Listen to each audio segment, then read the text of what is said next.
Yo, this is Dennis, CEO of Fifth Life Crisis, and we rocking with the Hood Journal. Damn, it get sneaky. When I walk in the spot, I get treachy. No, I can't eat her, not that she gon' eat me. No, I can't love her, not that she can't keep me. Shh, sneaky, keeping me, yo, tell herself she can't meet me. Then my eyes couldn't feed me. Welcome to the Hood Journal podcast. I'm here with Dennis, thank you for having me, man. Yes, sir. Dennis, I like to start off on my interviews by giving my guests the flowers of appreciation. Thank you so much for locking in with me. Thank you so much for being an avid supporter of my platform. Thank you so much for the talented work that you do, not only with your photography, but with your platform, Fifth Life Crisis.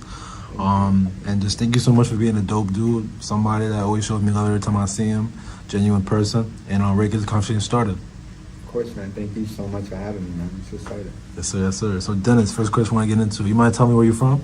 Yeah, I'm from D.C. A lot of people that aren't from D.C. normally refer to it as like Washington, but Washington is more so like the capital, you feel me? Right. Compared to like people say the city when they're talking about Manhattan when they're in New York City type shit. Right. Yeah, so it's like I'm from D.C. That's like the area around it. Gotcha. Oh, yeah. So, first question I want to get into. Talk to me a little bit about your upbringing. Talk to me about what it was like growing up in D.C., family and friends you grew up with, shit like that. You know, it's always a hard question to answer, bro, because it's like you never really, I guess, internalize it, you know? It's always like it is what it is. But, I mean, I've pretty much lived on the same block my entire life.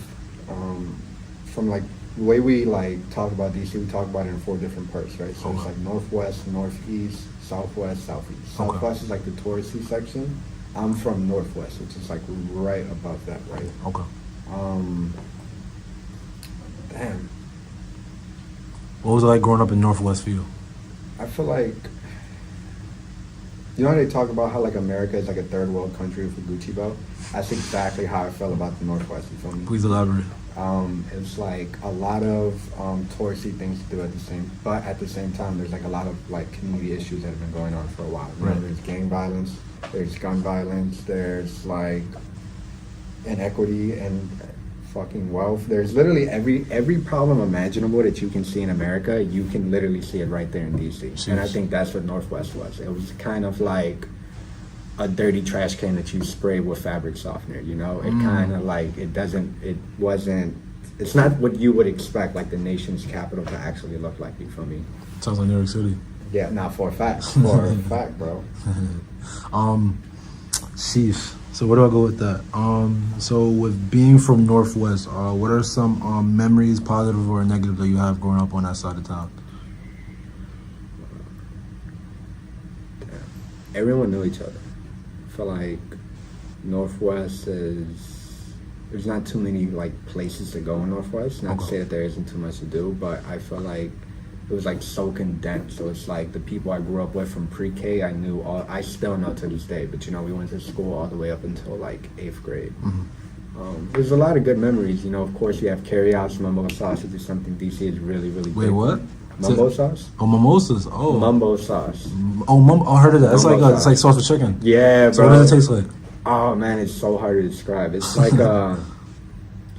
it's like a barbecue sauce with like sweet and sour. But not quite, bro. So don't get on me if you hear that. But nah, it's really good, bro. Sounds it like goes with everything, bro. Like rice, chicken, fries, bro. That shit is gas. It's kind of like the barbecue sauce in New York City, but not really. Okay. That sounds dope. Yeah, bro. But nah, it was a lot of like, there was definitely like a lot of like communities where I was growing up, you know. I'm from like where there's like a dense section of Salvadorans. That's my ethnicity, you know. Cool. There's a lot of Salvadorans in DC, just like there's a lot of Dominicans in New York City. Right. It's like growing up, like we would always go to the park up the street to play ball and shit. Dope. Right now it's kind of like different because it's kind of become more touristy. So you don't really see that many Hispanic faces anymore. Would you say I know you say it's touristy, but would you say that your part of town has it been gentrified in any type of way? 100%, bro. From my block to like just like the entire neighborhood as a whole. I think that's a common problem going on in like all major American cities, you know?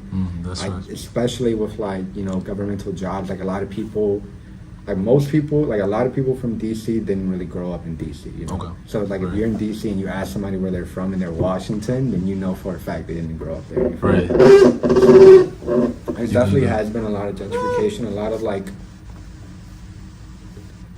a lot of families have been displaced, and a lot of community centers have gone like bankrupt, basically, right? So it's like there was a youth center called Boys and Girls Club. That's what we used to call it. I remember Boys and Girls Club because I used to go to one in when I used to live in Florida. Yeah, bro. Like Kids Bit. Yeah, bro. Yeah, for sure.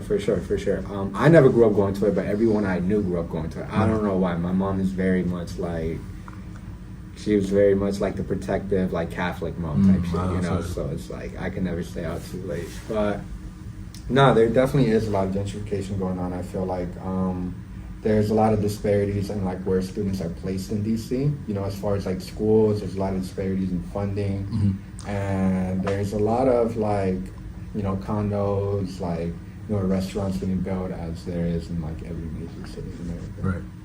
All right, cool. With you being somebody from DC, how did you end up going to school in upstate New York? Kind of just me pushing for a change from what I was used to, you know. DC has a lot of culture to it, but I feel like within a younger generation, everyone's bored, you know. Why you said that? I feel like there's not much that comes out of DC. For me, like everyone knows about it, everyone knows about the DMV community as a whole, but there's like no one person you can identify with DC, or there's like no one thing you can identify with DC, right? Like in New York City, you got drill, you got like a bunch of other things that I probably wouldn't even know about, right? DC doesn't really have that besides like, you know, go-go music and Momo Sauce, but that's always been there, and that's kind of like associated with the older generation. Okay. I feel like there's a lot of gang violence going on right now. Well, gun violence, not really gang violence, going on in DC, and there's just like, I don't know, man. It feels like everybody's doing the same thing. You know, there's very much a lack of education throughout the city. So I feel like people kind of just get stagnant after high school. You know, if that makes sense. You know, like those friends that never really grew out of like their personality traits that they had in high school.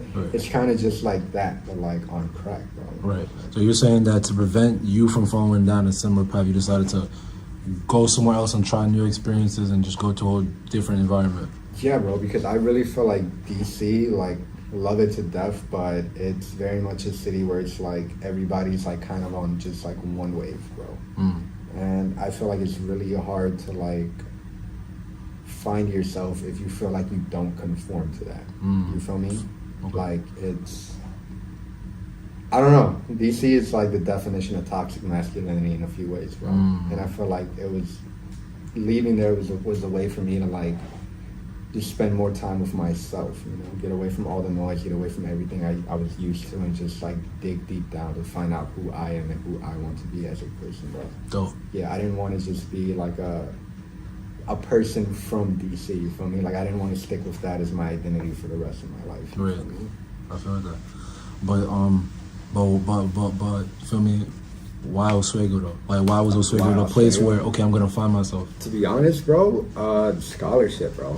Like I got practically like a full ride, bro. I'm not gonna lie to you. It made sense financially. Nah, for a fact. And you know, I thought the lake was cool. They get you with those pictures, bro. I swear to God, they get you with those pictures. And you know, I also wanted to like test myself, bro. Knowing that this was a PWI and like me going to like all black and Latino schools my entire life, it was kind of a way for me to just like see how I would like thrive here, you know? I guess it was just like me testing like how uncomfortable I can get, right? In a sense. Gotcha. Okay. Say that. What were your? I guess.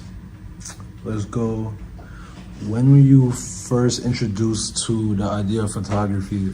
But prior to when you picked it up in Oswego, I guess. Like when were you first introduced to photography? Okay, so I took a photography course in, I want to say 8th grade. Okay. I didn't really spend much time talking about doing anything in there, to be honest with you. It was like the technology teacher became the photography teacher, then became the English teacher, bro. It was really fucking weird. My middle school was like on top of a CVS, bro. It was bad, bro. So I didn't really spend that much time on it there, but I did learn a few things here and there, a few rules and shit. And I think I've always just been that type of person. Like, I'm really fascinated by visual art.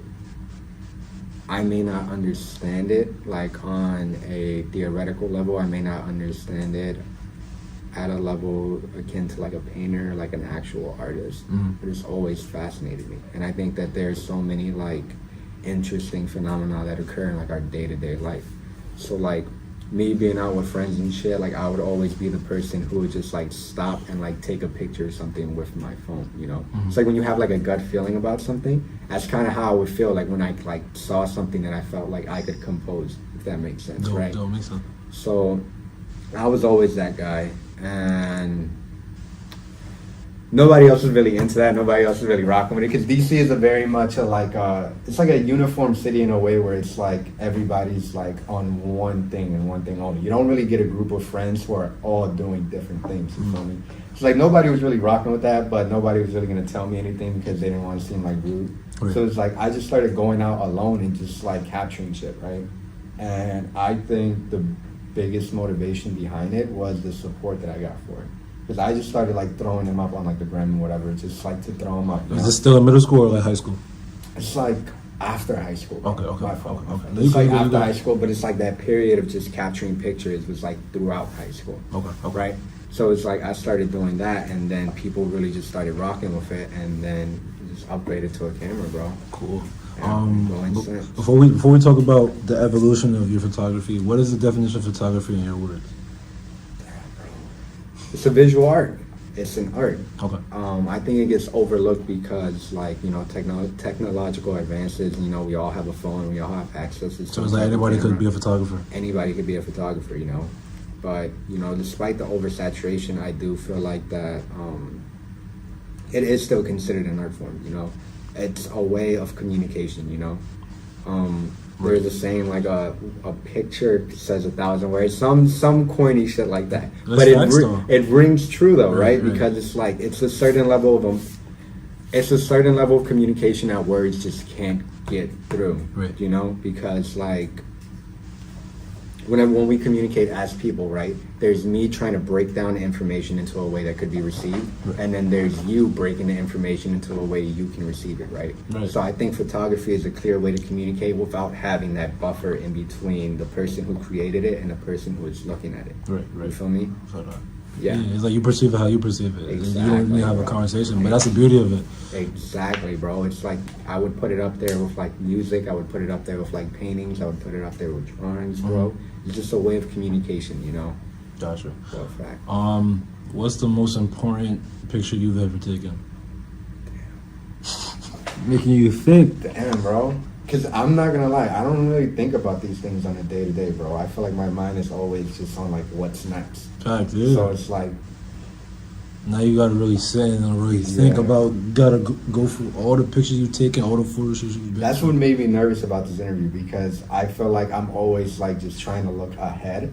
Yeah, like, me too. I don't really reflect, you know? Me too.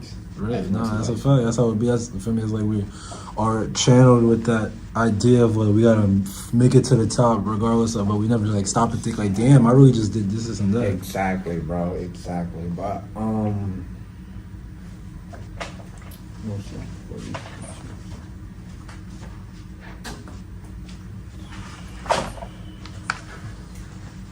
Take it home. I don't think there's any one important picture. But the type of photography I'm really into is like I like capturing like real world events happening. You know, whether that's a party or whether that's like a protest. You know, I like capturing like people in their element. You know, like I don't like doing like the pose type of photography, right? Okay. Like like a photo shoot. You really like the off guards where you see people in their rawest form. Like I like coming into people's worlds instead of having people come into my world in order to get a picture taken. I like that. You feel me? I like that. Like so. I mean, there's been a few things like when Roe v. Wade got overturned. I'm from DC, so like of course I know about it, right? I went down to like downtown and I captured it, bro. I captured all of it actually. Like, can we see some of it? Protests, bro. So there's that, and then there's also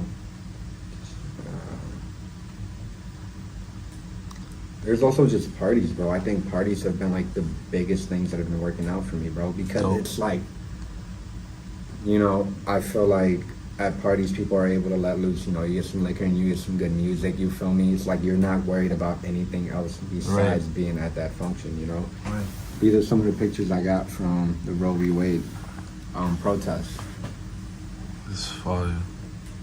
But I think being able to capture people as they are has worked to my benefit. I think that's the best way I can communicate. Right? Because through editing and whatnot, I kind of communicate my perspective on that. You feel me? I feel like that's been my best medium of communication with like whatever audience is willing to look at the picture. You feel me? Last question on photography too. What's the last picture you've taken?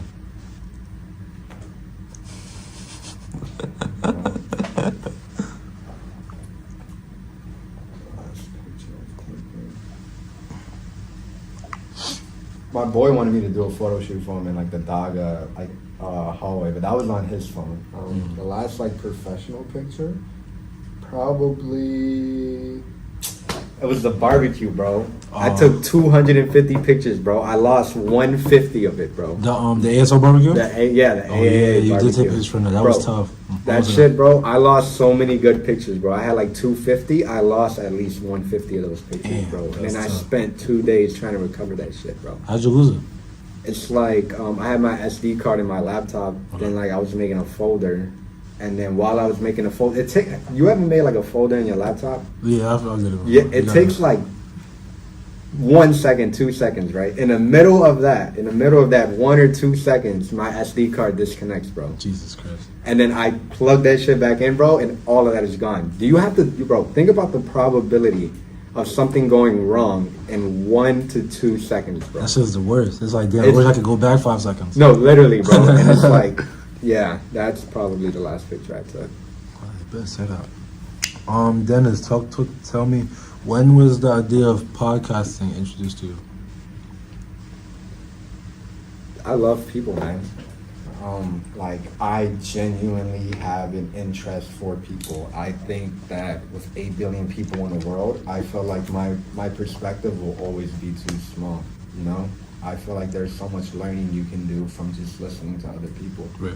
You know? And there's a lot of things I'm interested in doing that I maybe just haven't gotten my foot through the door yet, whether it's like lack of motivation, lack of time, or whatever the case may be.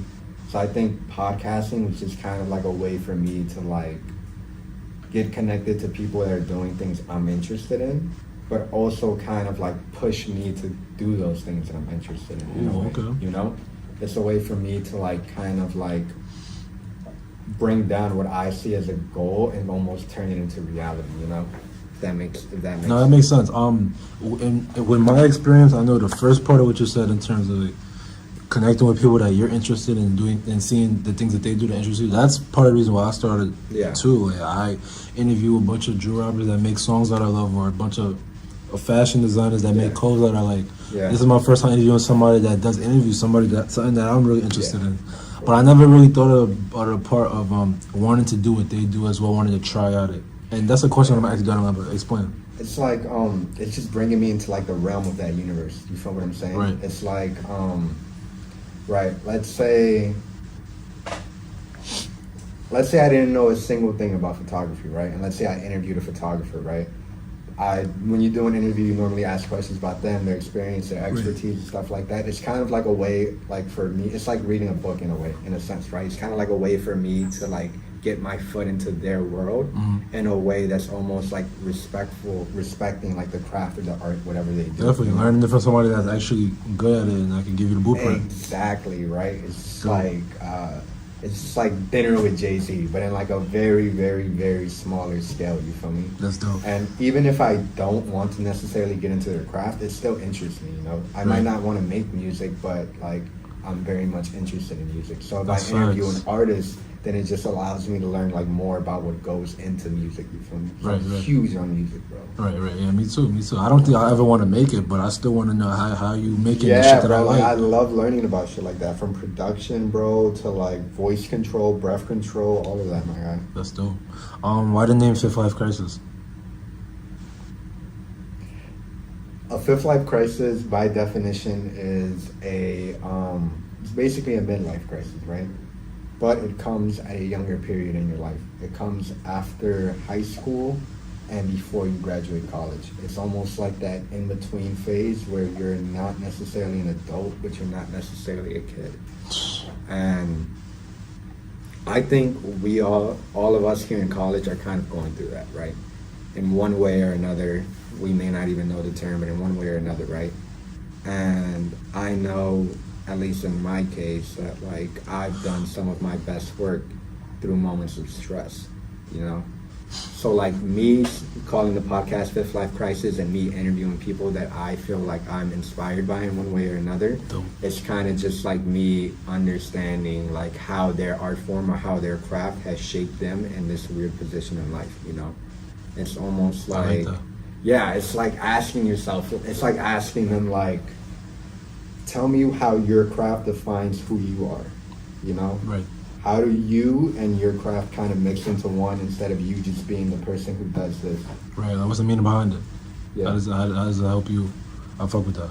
Talk to me a little bit about some of the guests you had on the platform. From what I see here, you had Silver Report, which I was there for the first couple minutes, so that was dope. You had GC9 Nova. Yeah. You had ASAR NYC and J Infinity, and then you had two alum of the podcast, HD the Poet and Belled by KK. Shout out to them. Talk to me a little bit about the first episode with Silver Report. So I was kind of a part of Silver Report, but not really. They're they're really cool guys. They make music and they also do like merch and shit. And I guess I was kind of like the manager first for a while. That's just a term, to be honest. I was just getting them exposure, if anything. Okay. Right. So as a promoter? I guess you could call me a promoter. Like whenever I knew about an event, whenever I know about this going on, like I would invite them here, there. Yeah, right. So I guess like me starting off with them, you know, those are people I was really close with. Those are people I know really well. So it's kind of just like a comfortable way for me to get my foot into it, you know, because I've never done podcasting. Right. You always got to do that first episode with somebody you know. Exactly. It's going to help break the ice for like the entire platform. For a fact. And I think it allowed for me to like be able to like speak without constraints in a way, you know. It allowed for me to like not second guess what I'm saying because I already know them. I already had millions of conversations with them, you know. Right. I'll fuck with that. But, yeah. And then let's talk about your most recent episode with ASAR NYC and J Infinity. Yeah. Talk to me about what do you remember most about that conversation? Bro, I didn't even know that interview was happening. Like, I just remember Asar telling me, bro, come to Lee, 2 p.m. on Sunday. I'm like, okay, bet, right? He was saying something like he was doing like a promo for like his album and shit. Oh, right? okay. So I'm thinking, okay, he's gonna be in Lee. Let me bring my camera or something. I'm thinking I'm about to take pictures for him, right? And then I get there, right? And I see people setting up like cameras. I see people setting up lighting, backdrop, all of that. Right. And like we're getting everything situated. And then I'm like, okay, where do you want me? He's like, oh, you're doing the interview. I'm like, yo, what? He's like, yeah, you're doing the interview, bro. And that shit was so dope, bro, because that was the first interview I did that had video and audio. Dope. And that's definitely something, I really want to get into videography, bro, but I know that shit is like 10 times harder than photography. Right, you gotta do your research. Yeah, 100%. And I feel like I got to give myself like the time, patience, and space for that, you know? Right. So it was a really dope experience, you know, and J Infinity, that's my boy. That was my first time meeting him, actually. That was like my first time talking to like an actual producer and just like learning about like, you know, like the emotion that goes into producing, bro. I think whenever like we ask like artists about, well, when we ask producers about like how they made a beat, like they'll just tell us about like all of like the kinks that go into it, but never really about like the emotion behind it, you know? Right. Like what inspired you emotionally to do this? And I think that was just really, really dope, bro. It was an experience that I never had up until then, and it allowed for me to also learn about videography too, because I was talking to the people that were there. And I made a lot of good connections through that, thankfully. Yeah. You spoke about the guests that you've had. You spoke about why you started Fifth Life Crisis. Let's talk a little bit about your interview style. How would you define your interview style, and then what separates you from other platforms? What makes Fifth Life Crisis different? That's a really good question. Appreciate you. I never prep before my interviews, bro. Oh, you don't? I just don't, you know? Do you research your guests? Most of the time I know a bit about them beforehand. Yeah. I don't know. I'm very good at psyching myself out. So I try not to do that. I hear you. Yeah, so it's like I try to like If anything, I try to like brace my energy for it. But besides that, I don't think about it, you know, because it's just something I walk in, we do it, and then I walk out because I feel like that's the best way to capture the moment, you know? Right. It helps me to not fake a moment, fake a conversation, or fake anything. It just allows for like me to actually get to know them on like a person-to-person level, you know? Dope. Because the goal never really is the main goal before anything. Like, I just want to learn. I want to learn about them. I want to learn about their style. I want to learn about how different people are raised, how different people came up, their way of thinking. That's my first thing, right? I feel like the platform is really just to expose other people to that. So I think for me to have a genuine and really like thoughtful conversation, I just can't think about it too much, bro. I will overthink myself into the ground and we'll sit there and silence. Right. You just be thinking too much about rather than just flowing. Exactly, bro. I felt that. I do that with some interviews, like just trying to think about it too much. Just have a genuine conversation, and those be the best conversations. Last question on Fifth Life Crisis. I gotta put you on the spot. We spoke about the interview I was able to watch with Asar NYC and Jay Infinity. Yeah. But we haven't seen you post since then. That you dropped it in late May. Yeah. And we haven't seen an interview since. What's the reason?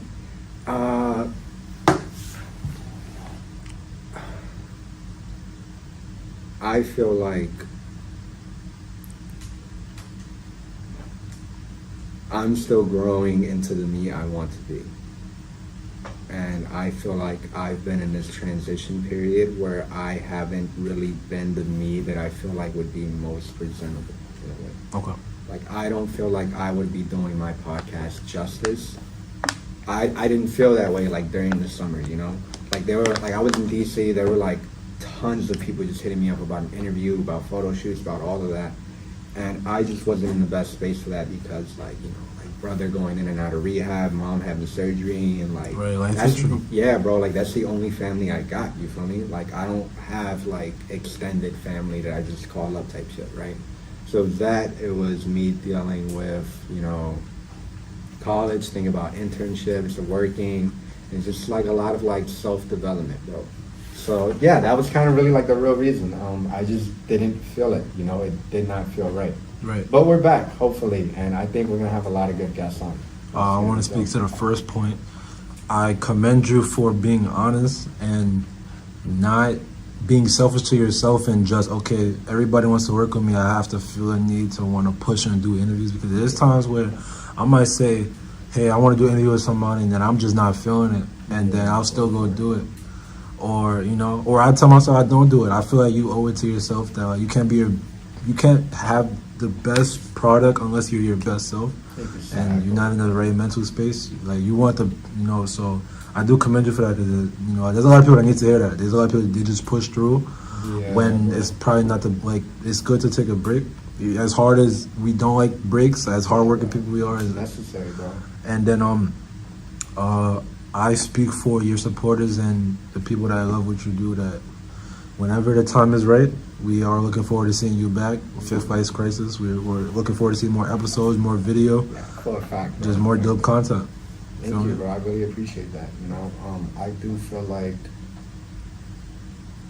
us in such a competitive world and in a space where like we're making rapid advances in like stuff like AI technology and stuff, it's so hard not to fall under FOMO, you know. It's so hard not to feel like there's more we should be doing. And I feel like that was me for a while, you know. Like, I just woke up and like did the work on days I didn't really feel like doing the work, and that kind of got me like a little bit of buzz. But I feel like I'm thinking about this long term now. You know? Even if this is something that doesn't go farther than me and like a few friends, like this is something I definitely want to put like a good amount of effort into, you know. And I feel like for me to do that, like, I'm only human, you feel me? Like, you gotta give yourself time, you have to give yourself grace, you have to give yourself patience, you know. You gotta put yourself in the best position to achieve your goals. Exactly, bro, because you're not producing your best work unless you do, you know? Right.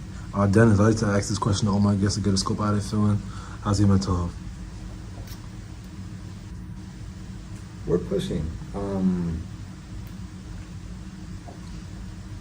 Damn. I'm waiting for the smile. Uh, You say as little or as much as you like to say. I feel like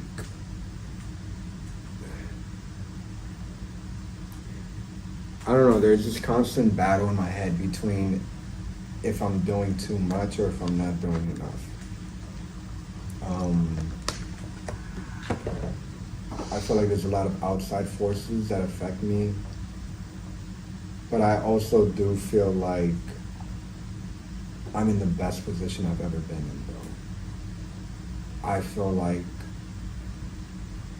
life hasn't been this good, but there's still like problems that come with this life. What an oxymoron. It really is an oxymoron, bro. I feel like, I have good days, I have bad days, and I'm really been very antisocial for like since probably the beginning of the summer. But I do feel like I'm getting more connected with me. I feel like I'm learning more about who I am. And, I'm 20 years old now, We still have a long way to go, but I feel like we're coming a long way too, I'm like rethinking thoughts, I'm rethinking myself, I'm rethinking my place in this world. And I don't know. I'm not in the best space, but I'm in a great space, Gotcha. That's kind of where we're at right now.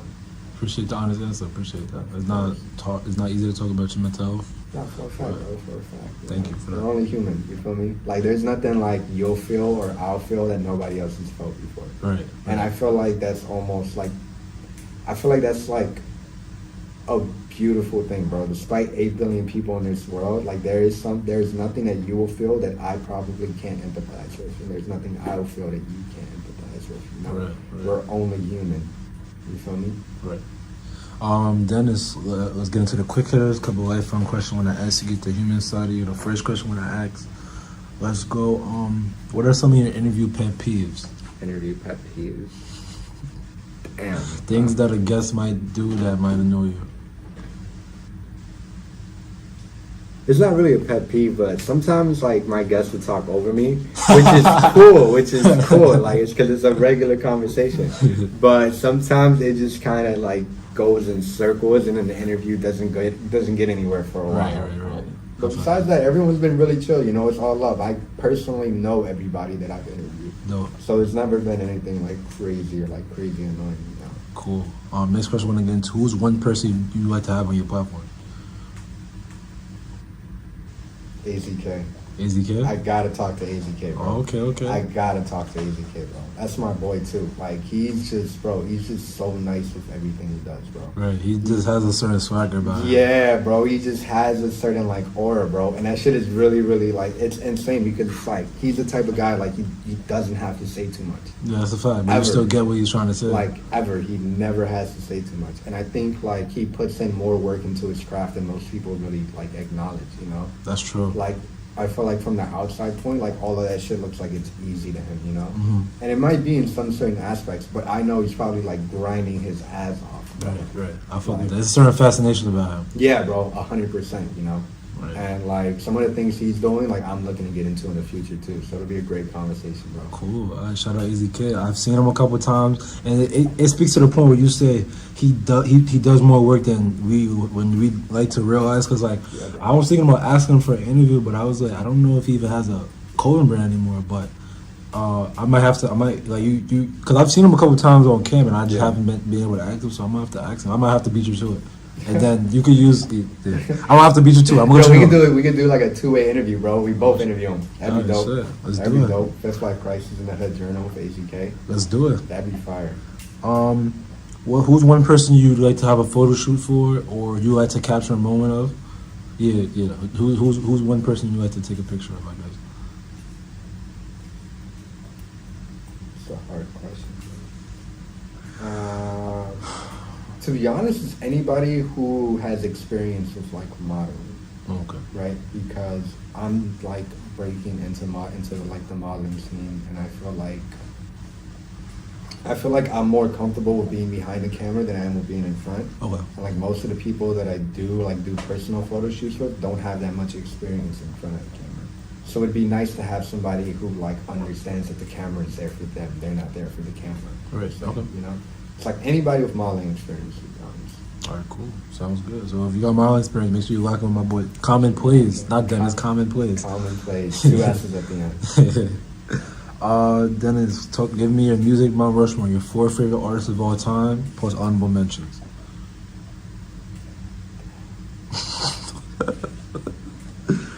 All time is crazy. Okay, I'm definitely gonna go with Jay-Z, bro. I feel like, I'm not gonna lie, bro, I feel like I like the older Jay-Z more than the younger.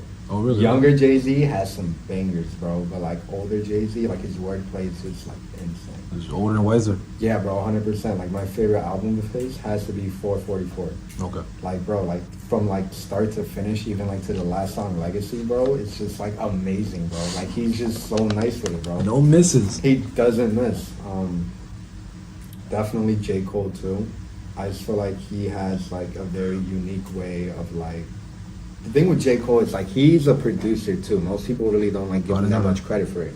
There's a special relationship that an artist has with their music when they are both like on vocals and behind production, you know. Okay. And I feel like J. Cole is like the perfect medium between that, you know. Like, and he has like a lot of like great shit that most people haven't heard because it's like mixtapes or like on YouTube and Dat Piff and shit, bro. Like the Truly Yours series, I don't know if you're familiar with it. No, not familiar, but put me on. Bro, it's like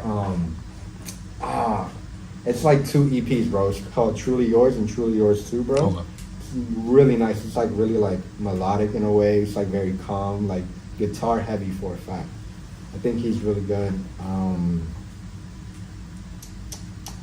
What is some R&B?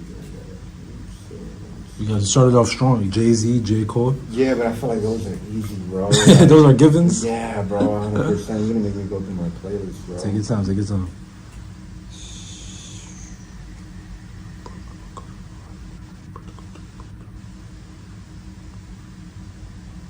Kanye's just an inspiration for everything, bro. Word, just in life. Just in life, bro. Just in life. Like, he's like the first person I was gonna say, but I didn't want to really he's go different. too generic.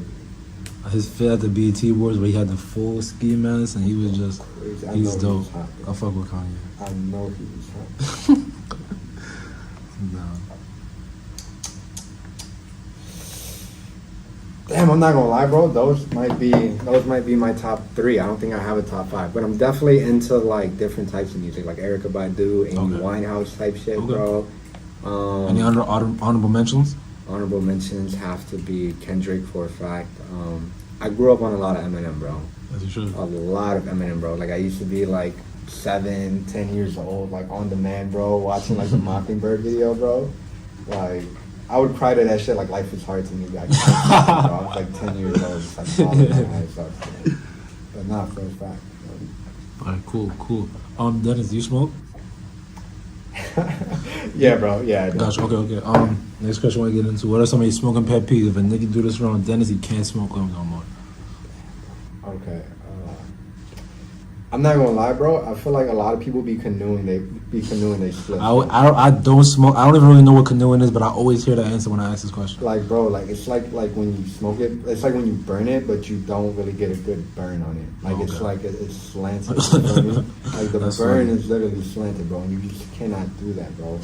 I hate. You know, one thing I do hate, bro. Like you ever see people that like light a spliff before they like actually smoking it, bro? Yeah. Like that's so dumb to me, bro. Like, you're supposed to inhale it, and that's how you catch the cherry because of the oxygen coming in, bro. I feel like most people really don't think about that. Like some people like literally like, try and catch a cherry on it, go through the whole split before they even get one puff in, bro. Second one. That's about it, to be honest. All right, cool. All right, that's how canoeing. Bro, too much grabba is just insane. Bro. Those are hot blunts. Hmm? Those are hot blunts. I heard that too much grabba equals a hot blunt, I guess. I call it a brick, bro. A brick? Like a literal brick, bro. A That's brick, what got you're it. smoking. Like, Dennis, next question I want to get into. Let's go. If you could have dinner with any 5 people dead or alive, who would it be and why?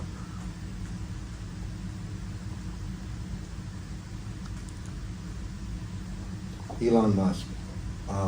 I don't agree with like most of his political standpoints, but just as far as like his perspective on humanity and like his perspective on, there was this really interesting thing he said, right? That we are in a relationship with like AI technology in a way, where we are each giving and taking from it, right? You know, everybody has like the story, like everybody like thinks of like the future being like AI robots taking over and shit Yeah. and whatnot. But what most people don't realize is that that's kind of happening now, just at a very smaller scale than we actually realize, right? Makes sense, yeah. Because right when you think about an AI that is actually sentient, right? To be sentient means to like be able to compose thoughts, have feelings, problem solving, stuff like that. Right. Be able to think and do and like have thought process that are relative to like how humans think, right? And we kind of have that in a way, or at least we're pushing ourselves into that, you know? When you think about like Instagram, when you think about Twitter, when you think about Facebook, when you think about all of that, right? Or just anything that you use in general, anything that we as humans are using that involves technology, we are almost programming it to become closer to AI. Right. You know, it's a give and take situation. Like the more you use Instagram, the more Instagram knows how to appeal to actual people. Right, The more right. Instagram gets an algorithm that is on par with the human mind, you know? And forgive me if I don't have all the words, but I feel like that's just like an amazing perspective to have. And he's very much like, this guy dug tunnels in LA to try and beat the traffic, bro. Like literally. I didn't know that. Yeah, and in those tunnels, bro, he made it like earthquake proof, bro. Oh, wow. Like they're like tectonic, like there's like shafts in it, right? Like it's like think about it like a mile long tunnel, right? And there are like shafts in it, like smaller rectangles that each connect to each other, Right. and they move like a snake when an earthquake happens, bro. Wow. That's a tough. very insane way to try and beat LA traffic, bro. Like, bro, it's just like on a whole nother level. Like, I think I could learn a lot because I'm a software engineering major, right? Okay. I think I could learn a lot about the relationship between humans and technology through him. Because it's really a give and take relationship. We see there's this thing he said where like we are almost like the buffer for AI robots.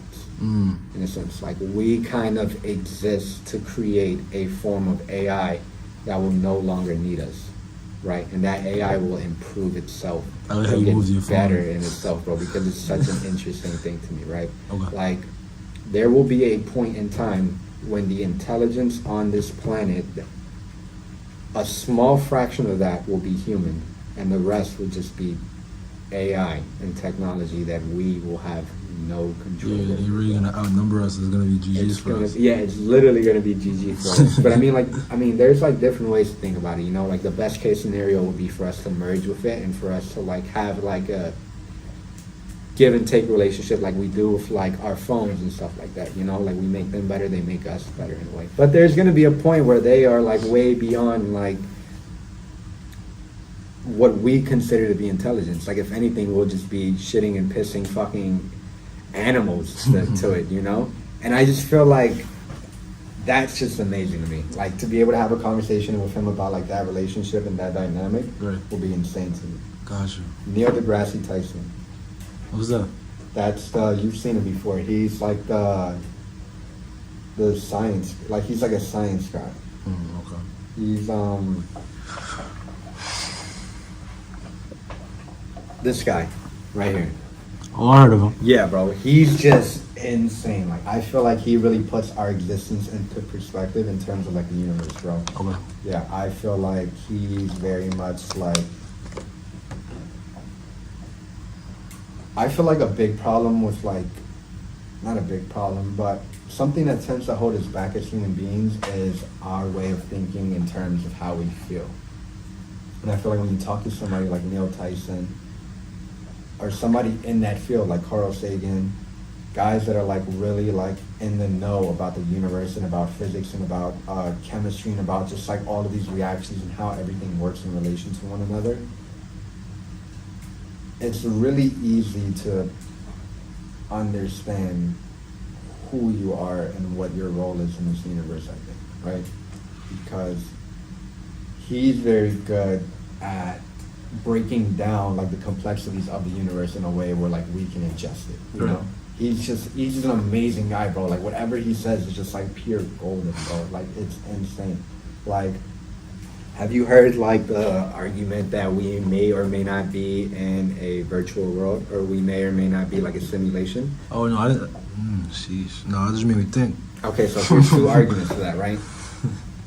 Let's say there's a society, right, that gets so technologically advanced, it can create a virtual world where people in that virtual world can essentially do everything we do now. They can feel, they can reproduce, they can work, and they can create their own society, right?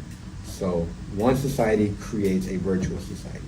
In that virtual society, it evolves into creating technology where they can create a virtual world, where people can think, people can feel, people can work, people can create their society. When that society does it, then that society does it, and it just trickles over and over and over and over. So if you were to throw a dart, like you throw at a donkey, right? What are the odds that you land in the real society compared to a virtual society? Jeez. Right? There's that thinking, right? But then there's also, here's the argument against it, right? Let's say that was happening, right? You had one society that built a bunch of societies through like just creating virtual worlds, right? We do not have that capability yet. So we are either the first society that's going to do it, or we are the last society that will create like virtual worlds. Wow. So the argument is that it's almost virtually impossible for us to be a simulation because of that, right? Because we don't have that technology yet. He's just insane, bro. Like the way he explains things, the way he breaks shit down, bro. These past two explanations, you just mind fucked the shit. Bro, it's insane, bro. Like to just think about your perspective in the universe, like your like actual role in this universe, bro. Like if you go to Saturn, right? If you like, there's like a space rover or whatever that Carl Sagan he wrote. Oh shit, my back out. This is where you really don't give me to shut up, bro. It's okay. Cosmos, right? This came out of a TV show, right, by Carl Sagan, right? He convinced NASA to get their space rover to face the Earth when it got to Saturn. Saturn is the last actual planet in the solar system, right? And when he got them to do that, right, it took a picture. We are just one small dot. Think of like a black picture with like the smallest dot in the center, bro. That's Earth in our own solar system, right? And then think about the fact that, right, gravity can transfer between galaxies and universes. So there's also this idea that Neil Tyson has said where there may or may not be other universes that we don't know. What we do know is that gravity can spill from one place to another. Right. So there's different gravity pulls that we have seen that may just look like completely weird to us. That could just be normal gravity in another universe. I don't know, man. I just like I get so deep into that, bro. Like Neil Tyson is amazing. Kanye West, for sure, because I feel like he can just do whatever he wants. Right. And he's like what I would say the textbook definition of unorthodox is. Like he's just such an oddball, bro. Like in the best way possible, you know? He's just, I might have to do with his bipolar disorder. I don't know. I think that's just him, bro. I feel like he's like, I think he's just amazing at saying how he feels. Yeah, he's unapologetic himself. Exactly, bro. And I think that's something I'm like learning more and more and more to practice, bro. Yeah, I feel like he's the best person for just saying exactly what he thinks and exactly what he feels. Oh. No constraints, no buffers, no middlemen, no none of that, right? Like, and I disagree with a lot of what he said, bro. Oh wow. Sometimes I feel like it's too out there. But he says like I feel like he has like a lot of prophetic ways of thinking at the same time, you know? Like he's a guy that just like cannot stay still in one spot. Yeah, that's facts. And that's what I really, really love about him, bro. Like he's always thinking about something different to do, from building schools to building fucking huge auditoriums for like Sunday service, bro. Yeah. Insane guy. To clothes, to production, bro. Like just in production itself, bro. Like he's amazing at like sampling, bro. So he's like one of the biggest reasons that I think I'm into like soul music and like jazz, bro.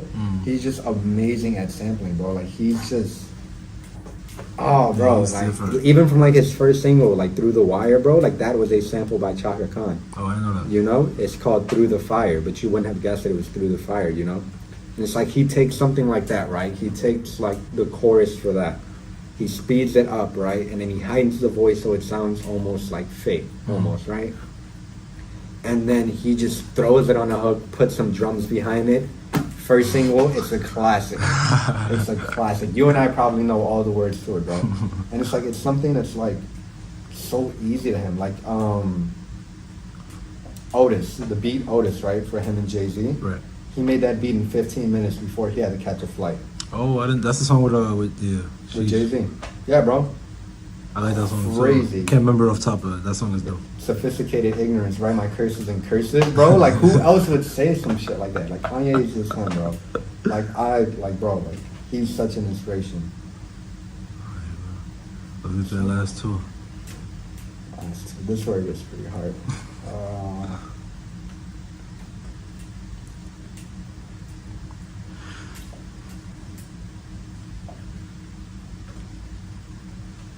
Murakami. Who's that? You ever seen like the happy like flower?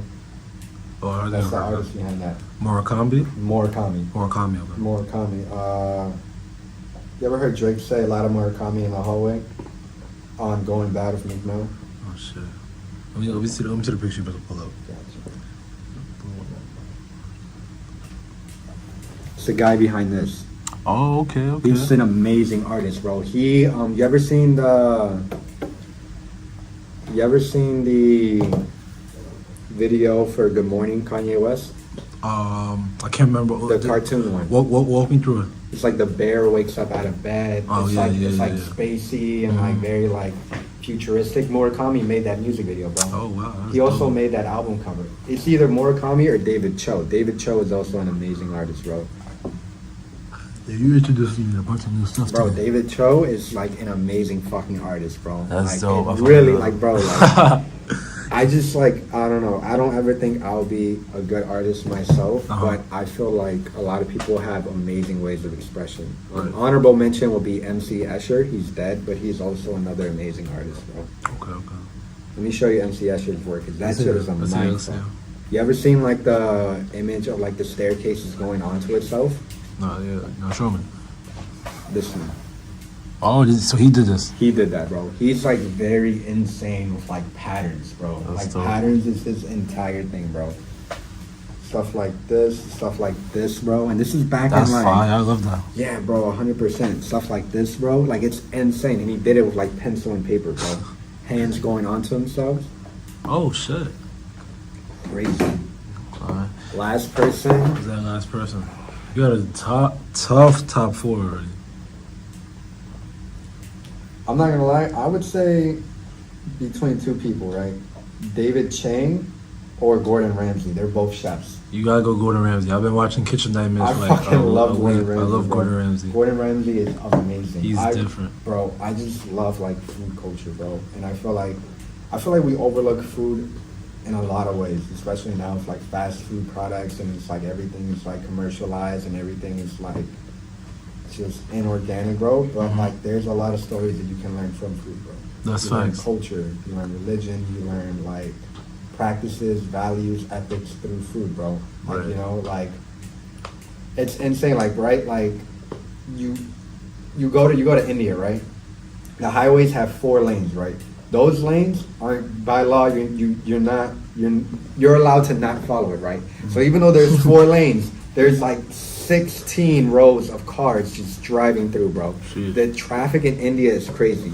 Let a fucking cow go on the highway though, every car stops. Oh wow. Every fucking car stops. I Bro. didn't know that. That's tough. They value cows and like beef to such a high standard, bro. It's insane because they believe that it is like a reincarnation of their loved ones, bro. Wow. And there's like a That's lot of fire. things that go into food that we really don't think about, bro. You know, like stuff like tacos, right? Like it might just seem like a really good food to us right now, but it was just like it was a way to package as much nutrients as you can into one meal, right? There's so many things that come from food, bro. Like, you know, I was just talking about this with a friend the other day, right?